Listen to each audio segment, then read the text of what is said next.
lấy cái giấy cũ của nó ra không đấy. Cái gạch xóa.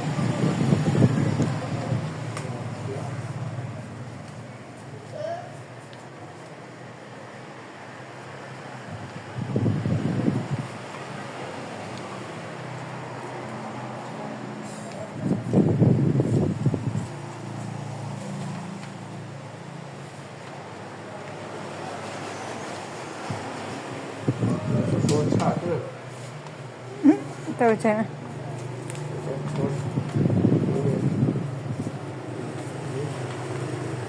cái gì có chút thôi tới ít chiều vấn đề hả có chỉ chiều vấn đề có thể khách thật đúng không?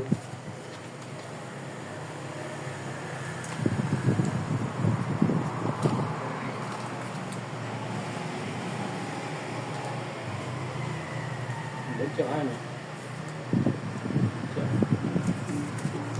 Nên hay nữa.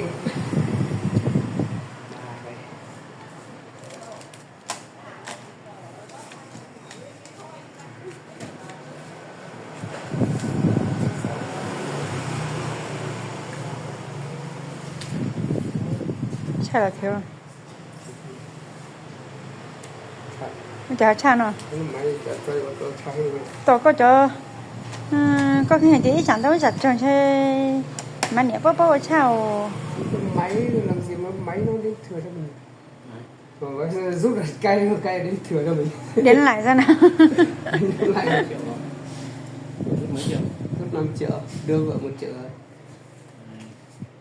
có thích sợ vợ ra giải nhân được đấy đấy thừa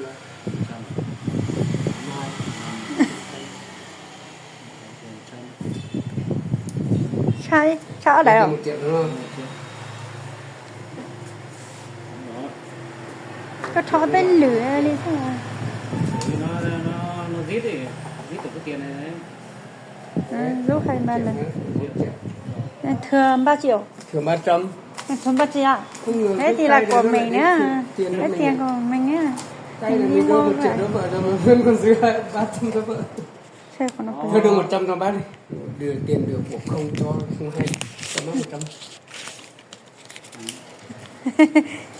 bây giờ ha cha thế này cho nó đúng là cho từng thấy cây mà nó thừa tiền nó giờ có thói biết rồi không cây nó rút tiền thừa cho mình bất ngờ đấy nấm khiêu Mường Giang bây giờ Mường Giang thành Quỳnh Nhai xã Quỳnh Nhai xã Quỳnh Nhai cha cha tàu này xem lẩu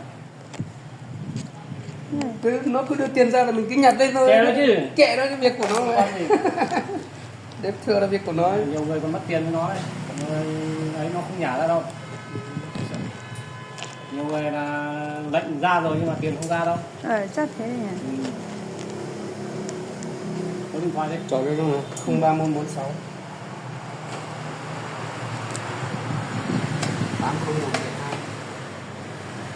chính chủ nhá chính chủ thôi nhớ mật khẩu kia chưa có hết rồi có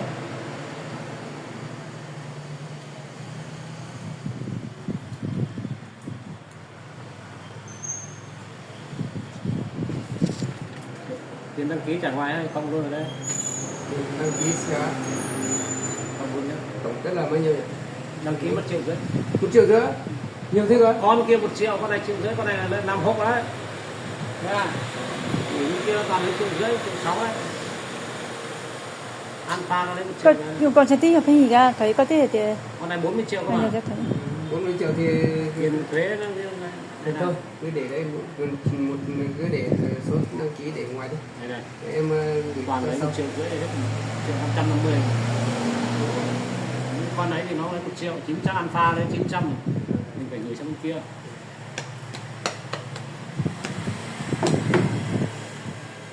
cộng luôn đây nhá cộng luôn đấy chỉ còn mà giờ khó cất tàu tê mình ghi nó rõ ràng cả đăng ký đây này cả đăng ký đấy bây giờ trả 20 30 à 30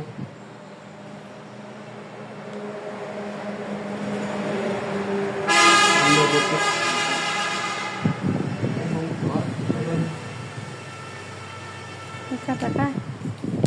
刚刚说是早上。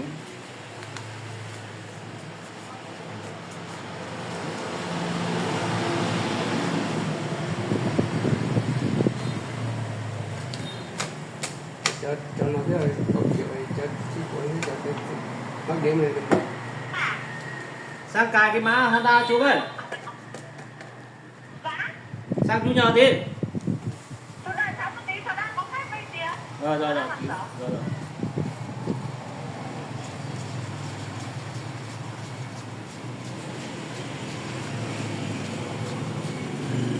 Rồi triệu. Đếm riêng tiền 100 nữa. Bỏ cái tí đến sau.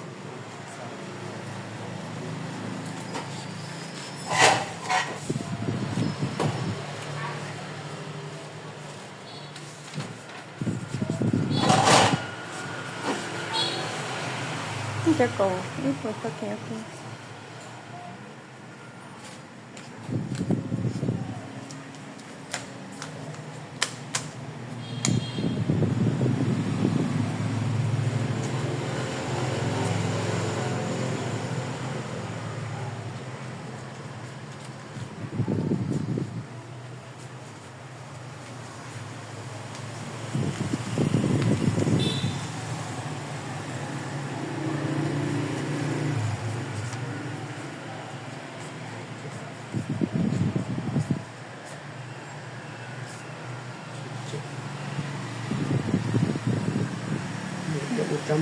Thiếu 100 nữa. Thôi mới cho xe cỏ cái.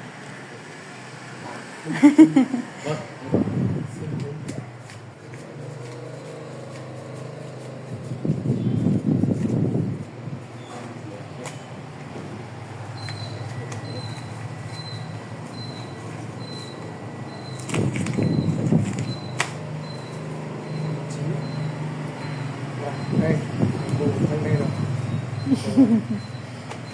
Rồi. Từ tròn 20.